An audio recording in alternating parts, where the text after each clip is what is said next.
All right, so we'll start with acquiring the data. The brands right now can have access to multiple data sources and track the users in multiple ways, whether it's from their own tracking systems, which are called first-party data, or depending on third-party providers or social media tracking systems, aka pixels, to track the users. This has some benefits and drawbacks, and this has some benefits and drawbacks.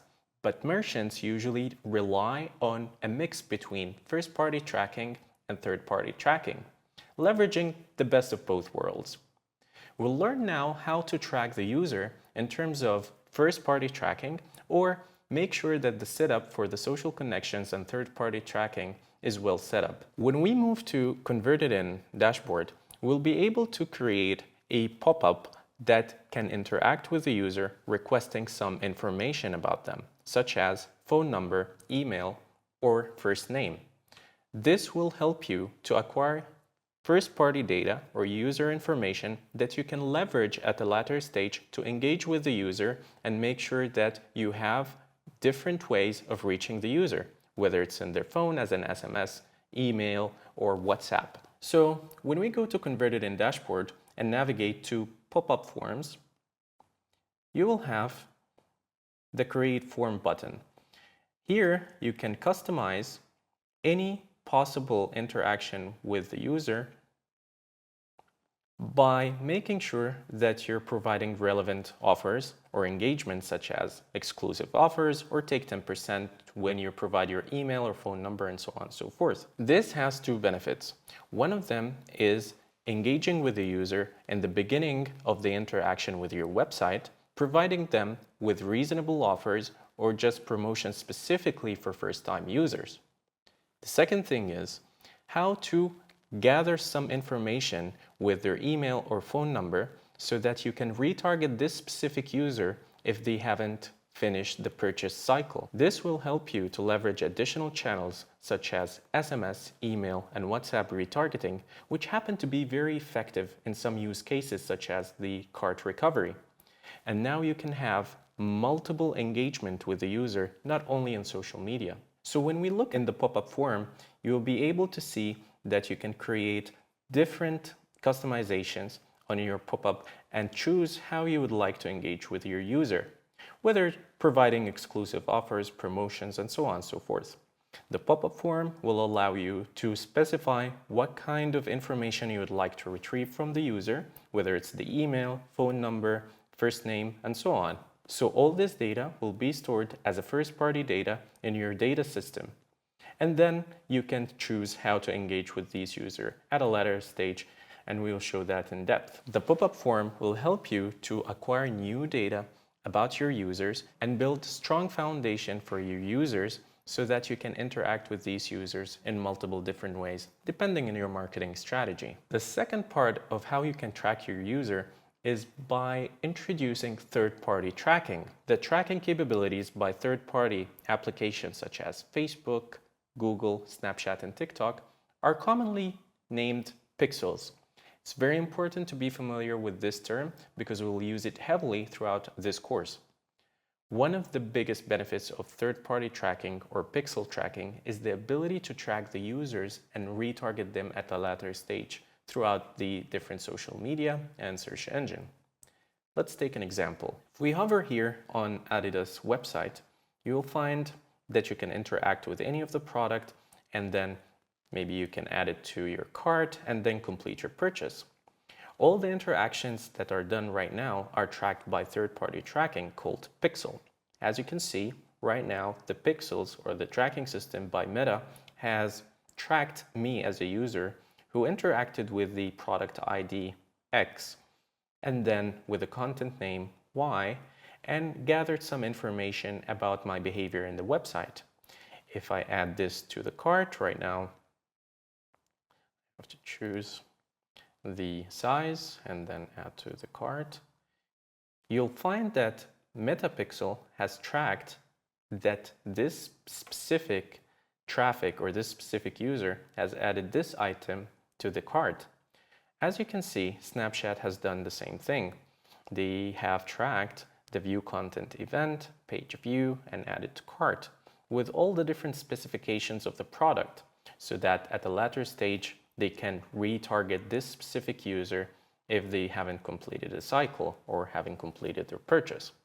As you can see, the tracking is very important to make sure that you interact with the user with the product that they have selected or interacted with. If there is a problem with third-party tracking, this will impact the way you can retarget the user and probably will have problems with the performance of your advertising in social media. Now we have explored the different types of tracking, whether you track the user on your own by collecting the data from the user or relying on third-party tracking systems such as the pixels for the social media and search engine to track the user and make some kind of understanding of the user behavior in the website. It's critical right now to understand the difference between the drawbacks in the first-party tracking, third-party tracking, and the benefits from each one.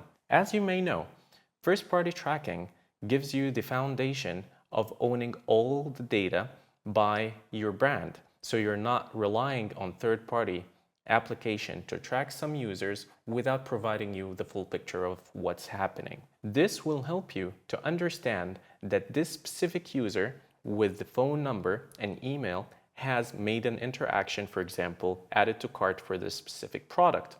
So you have all the data in place. The problem with first-party tracking is that it requires very intensive setup. This technical sophistication sometimes is a barrier for most of the merchants to make the proper setup for the tracking. If the merchant does not have the technical expertise to make sure that they track the user across the different stages of the funnel, then they will have a problem to make remarketing or retargeting activities at the latter stage. In order to have good practices for tracking, you need to make sure that you can track user information such as phone number, first name, or email, and then track the behavior, aka events, such as page view, view content, add to cart, and purchase. This relationship between the user and the interaction is the foundation of proper tracking. With the first-party tracking, if you combine both of these things, the user information and the behavior that is done in your website, you have very strong foundation